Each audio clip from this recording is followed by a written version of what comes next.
আমাদের জনাব মির্জা ফখরুল ইসলামও ইসলাম নয়, জামাত ইসলাম ব্যাংকের মালিক না, আবার বলছে ইসলামের উপর হাত দিবেন না। কদিন আগে জামাত ইসলামের এক বন্ধু, আমি নাম নিলে আবার এখানে 74-এ দাঁড়াতে পারেন, সেজন্য 2 জন এমপি ছিলেন, আরেকজন পরাজিত এমপি ছিলেন, আরেকজন নেতা ছিলেন, বক্তৃতা দিচ্ছে ইসলামের উপর হাত দিবেন না। মানে স্পিকার, ইসলামী ব্যাংক ইসলাম নয়, আমাদের জনাব মির্জা ফখরুল ইসলামও ইসলাম নয়, জামাতে ইসলামও ইসলাম নয়। সুতরাং সবকিছুতে ইসলামের উপরে হাত দিবেন না দোহাই দেওয়া কিন্তু ঠিক নয়। মানে স্পিকার, আমি এবার পয়েন্ট টু পয়েন্ট আসি। এখন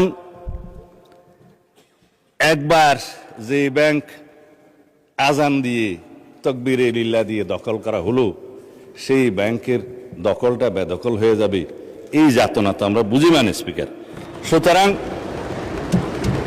যারা পর্দার আড়ালে থেকে গ্রাহক বলে রাস্তায় আন্দোলন করছে, ভিডিওটা দেখেন, তাদের রাজনৈতিক পরিচয়।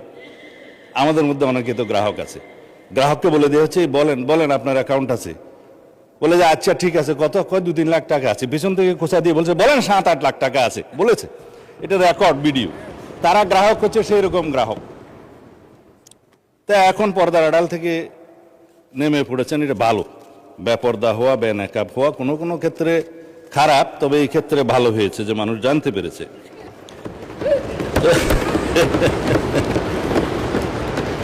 মানে স্পিকার, এখানে আরডিএস নামে একটা প্রকল্প আছে। সেই প্রকল্পের, এটা হচ্ছে ইসলামী ব্যাংকের একটা ফ্ল্যাগশিপ প্রকল্প। এই প্রকল্পের মূল হচ্ছে পল্লী উন্নয়ন প্রকল্প নামে, যেখানে 5,000, 10,000, 20,000 টাকা পর্যন্ত লোন দেয়া যায়। নারী গ্রাহকের সংখ্যায় বেশি। ভোটের আগে 10,000 টাকা করে অনেক নারীকে দেয়া হয়েছে। লাইনে আমার এক ভোটার জিজ্ঞেস করছে, আমার এক কর্মী, মা আপনি কোথায় দিবেন? বলছে যে বাবা, বলছে কোরআনের দল না দিলে তো জান্নাতে যাওয়া যাবে না। 10,000 টাকাও দিয়েছে, বলেছে এটা মাফ হয়ে যাবে, আরো 10,000 টাকা পাবো। এইভাবে মানে স্পিকার, বোনাস হিসাবে দাঁড়িপাল্লায় ভোট দিলে জান্নাত পাওয়ার নিশ্চয়তাও দিয়েছে। এই আরডিএস প্রকল্পের মধ্যে কত হাজার কোটি টাকা ডিস্ট্রিবিউট হয়েছে জানেন? 22,000 কোটি টাকা ডিস্ট্রিবিউট হয়েছে। 11,000 কোটি টাকা আগে দেওয়া হয়েছিল। এই 5ই আগস্ট 2024-এর পরে নির্বাচনের এই বৈতরণী পার হওয়ার জন্য আরো 11,000 কোটি টাকা দেওয়া হয়েছে। এর কোনো হদিশ নাই।